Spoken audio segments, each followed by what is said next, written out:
Hello and welcome to this fourth lesson in the IGCSE chemistry course. Now in this lesson today we're going to be looking at the last part of section 1, and in the last part of section 1 you can see here we're talking about metallic crystals and also electrolysis. Let's start first of all with the first stage, metallic crystals.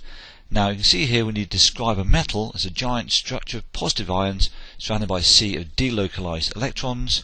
Explain the malleability, electrical conductivity of a metal in terms of structure and bonding. Right, well enough of the words, let's look at a few pictures, shall we? See what it all means. Okay, so this is a metallic crystal. The positive ones here are the metal ions, and in between them here you've got these free-flowing electrons. Now as you can see here, metals have a giant structure in which electrons in the highest energy level, well, that's the outermost orbit, are free to move through the whole structure. This effectively produces a regular arrangement, what we call a lattice, of metal ions in a sea of electrons. You see these electrons around here? They're sort of in effect bathing these positive ions. Now what do these free electrons do? Well, a number of functions. First of all, they hold the atoms together in this regular lattice shape. They allow the atoms actually to slide over each other, and they allow the metal to conduct heat and electricity. Now this is really important in terms of the properties of metals. Let's look now at the properties of metals. First of all, metals are good conductors of heat and electricity. So why is this? How can we explain this in terms of metal lattice? Well, the delocalized electrons can move through the lattice carrying negative charge, and if you know your electricity, you know that electricity is a flow of negative charge, or electrons. Secondly, another two words you may have come across looking at metals. Metals are malleable. Now with malleable it means we can hammer them into shape, like in a carbonate for example, or bent. And are ductile. That means they can be drawn to a long wire. So these two terms, malleable and ductile, we can explain by the lattice structure. What happens is layers of positive metal ions can slide past each other without breaking metallic bonds. There will always be delocalized electrons between the positive ions even when the position of ions is changed, and the metallic bonds hold the metal ions together. This explains therefore why we can bend or hammer a metal and why it's ductile, can be drawn into a wire. Right, that's enough about metallic structure. Let's think now about electrolysis. Now I'm not going to read through all these statements here. Let's just get in first of all and think what we mean by electrolysis. Let's go back to basics. Okay, back to basics. What do we mean by the term electric current? And just think for a moment. Think if you can define what you understand by the term electric current. If you want to, pause the video and write it down. Now, this is my definition. Electric current is a flow of electrons or ions. In effect, it's a flow of charge. Remember I said this a minute ago? It's electric charge, isn't it? Good question. So why do covalent compounds conduct electricity, but ionic compounds, when molten or in solution, do? So what is it about these different sorts of compounds that decide whether or not they can conduct electricity? That's a jolly good question. So let's go back to our definition of the term electric current. Remember it? Electric current is a flow of electrons or ions. In effect, it's a flow of charge. Now, can you see any key word here that might differentiate between covalent bonding and ionic bonding, and covalent compounds and ionic compounds? Have a look at it and see, work out which word it is. To give you an idea. Ions. Now, did you think about ions? Ions are charged particles, aren't they? Okay. And where are ions found? Covalent compounds? Nope, don't think so. Ionic compounds? Could be. So what have we got? Ionic compounds conduct electricity when in solution or molten because they contain ions. Okay, they contain ions. Contrast that with covalent bonding. Covalent compounds do not conduct electricity because they do not contain ions. Okay? Simple, you know, isn't it? Simple. Right. Let's look at the thing now. What do we mean by the term electrolysis? Now let's break it down into its two parts. Electro, which means what? Electricity, could be. Lysis. Now lysis is a term we come across a lot in science. We come across it in chemistry. We come across it in biology a lot. I don't know about physics, but you might don't know. Lysis means splitting. Okay, splitting. So we could say that electrolysis means splitting up with electricity. Good definition. So what does it require? Well, it requires something called an electrolyte, a liquid which will conduct electricity. Quick learning point. Electrolytes conduct electricity. Non-electrolytes do not. Got it? Try it again. Electrolytes conduct electricity. Non-electrolytes do not. How can we tell if something is electrolyte or not? Well, we could try passing a current through it, couldn't we? So, here we've got a very, very simple circuit I've drawn. We've got a solution.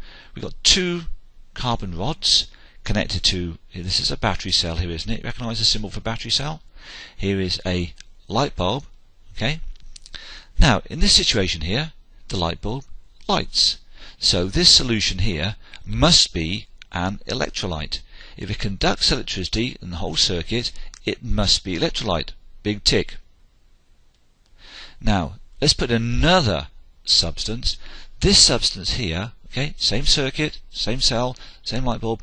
In this situation here, there is no lighting of the light bulb. Therefore, electricity is not flowing. Therefore, this solution here must be a non-electrolyte. So got it?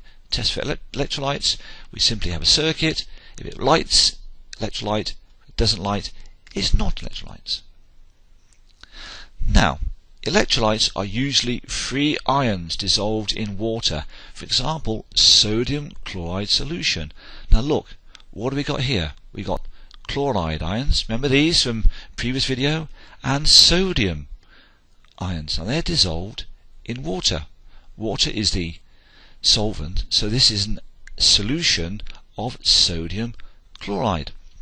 Remember we said that it'll conduct electricity if it's in solution or, do you remember, molten. Now molten means when it's melted. Okay, it's not in solution here, it's simply you've heated it high enough so it is melted. Now electrolytes can also be molten in ionic compounds. Because you haven't got to melt it, it involves higher temperatures. So here we've got the sodium and chloride. Okay, they're free to move because they're molten, but they're not in solution. Right, I hope that clear. Okay, let's consider now electrolysis in a solution. What do we need? Well, the basic structure is as follows. Here's our solution. Okay, here is an electrode, here is another electrode, and here is a battery cell. And these are connecting wires. Electrodes are normally carbon unless you're told otherwise. So what happens in the circuit? Well, you've got two parts here. You've got the anode, which is the positive part of the battery cell. Okay, so this part here becomes positively charged, and this is the cathode, so this one here becomes negatively charged. Okay, now the electrical supply acts like an electron pump. It takes electrons away from the positive electrode and onto the negative electrode. Okay, now ions gain or lose electrons at the electrodes, and neutral atoms and molecules are released. So a positive ion would go this way to cathode and would gain electrons. A negative ion would go this way and would give up electrons. If you think about it, a positive ion lost electrons to form the ion, so it needs to regain them from here. And a negative ion gained electrons during formation of an ionic bond, so it needs to give them back over here. Right, do you understand that? Well, if you don't, let's look at an example, shall we?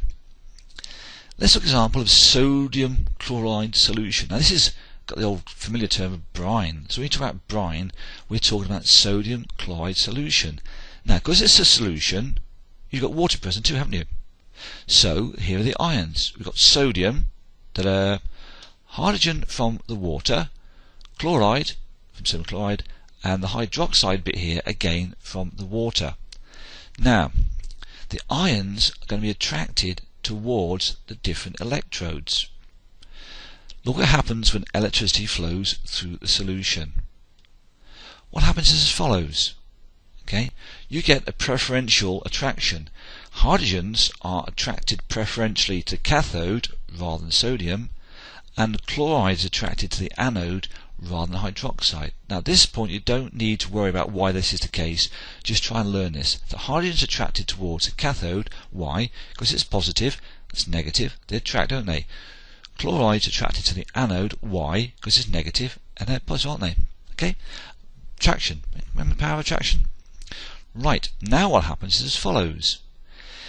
These hydrogens, okay, they gain electrons from the cathode and they pair up, diatomic. Remember we came across this a long time ago. This is a diatomic molecule of hydrogen and that will be released, so the gas will be floating off. Similarly at the anode, the chlorides will give up their electrons and they will become chloride atoms, then they'll pair up, become chlorine gas, and the chlorine gas will be liberated. So each hydrogen ion gains one electron to become a hydrogen atom. Each hydrogen ion gains one electron to become a hydrogen atom, and each chlorine ion loses an electron to become a chlorine atom. Okay, you've got that. Well, the positive ions that are attracted are called cations because they're attracted to the cathode, and negative ions are called negative ions are called anions because they're attracted towards the anode. Now we can explain this in terms of what are called half equations. So these explain the reactions happening at each electrode. Let's look now at a little table of this. Now the cathode's negative, don't forget, so it'll give off electrons. The hydrogen, which is in effect electron deficient, will gain 2 electrons because there's 2 positives. They need 2 negatives, 2 positives, 2 negatives to become H2, which is a diatomic gas, isn't it? Now at the anode, 2 chlorides, so there's 2 negatives there, will release their electrons, 2 electrons there, become chlorine gas, which is liberated. Okay, so we have in that electrolysis of sodium chloride, look what we've got. Okay, hydrogen gas given off at the cathode, chlorine gas given off at the anode. Phew. If you're not sure what we're talking about here, go back and read it all again, please. Just go back, pause the video and reread it. Okay, now electrolysis. Let's see what we've done. Other electric current, done that bit. Why they don't conduct, we've done that bit. Why they do conduct, done that bit. Describe simple experiments. Well, we'll give you a few more examples, just a second of that. Electrolysis involves formation of new substances. Remember, well, last example, hydrogen and chlorine gases were produced. Describe simple experiments for electrolysis of, okay, look at that in a minute. And we also now know how to write ionic equations to represent what's happening at the electrodes. Okay, let's look now at a couple of examples, shall we? First of all, half equation for the electrolysis of molten lead bromide. Now it's molten, it's being melted, it's not in solution. Therefore, the only ions present are lead and bromide ions. So the cathode, of course it's negative, the positive ions attracted towards it, they gain 2 electrons, 2 plus, yep, 2 minus, okay, and that gives us lead. So lead will be deposited. You see that collecting on the cathode. At the anode, 2 bromide ions give up electrons to become bromine, and the bromine is a liquid. So it'll change the colour there of the solution being formed. It's a liquid, isn't it? So bromine is a liquid bromine formed. So lead solid, and we're getting bromine liquid. So that's the electrolysis of molten lead bromide.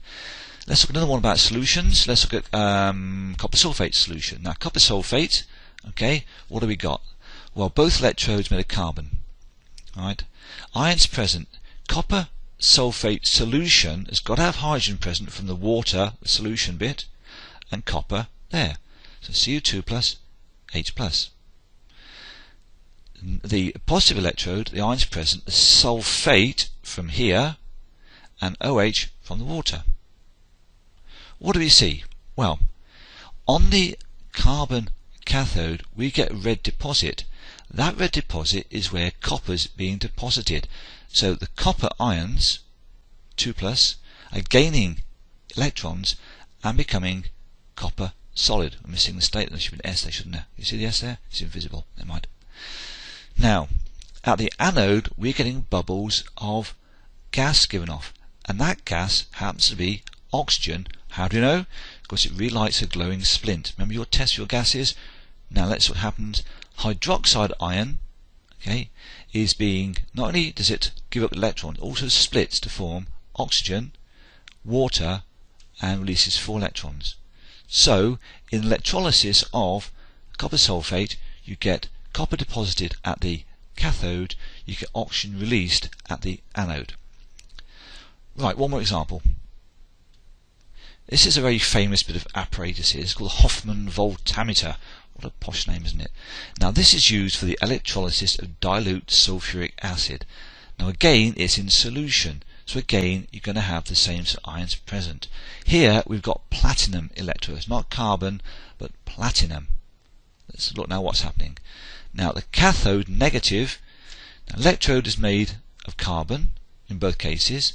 Ions present. Now, in sulfuric acid, remember the formula for that, H2SO4, water, H, so the only ions we've got that are positive are hydrogen ions. Now, sulfuric acid, sulfate, SO4 2-, and this is from the water, OH-. Observations. Bubbles of gas are being given off, twice as much as at anode. Gas burns a squeaky pop. What gas does that? Remember? It's hydrogen. So 4 hydrogen ions are accepting electrons, and they'll then be released as hydrogen. You get hydrogen being released. At the anode, bubbles of colourless gas given off which relight. Oh, that's easy. That's oxygen, isn't it? Same thing again. There's oxygen. 4H- is O2 plus 2H2O. So, when you electrolyse dilute sulfuric acid, you get hydrogen given off at the cathode, and the anode, you get oxygen. Okay? Now let's go back here a second. Can you see here? Approximately, you get twice as much hydrogen being produced as oxygen. So in this creation here, you get twice as much hydrogen as you do oxygen, as you'd expect looking at the equations. Right. Okay, well done. In this lesson, we've covered metallic crystals and electrolysis. As always, is there anything you don't understand, please go back and have another look at it. Okay, this is a fairly short video, so it wouldn't hurt you to go back and go through the whole video again. Make sure you make the notes and read up. Okay, so thanks for watching. Bye bye for now.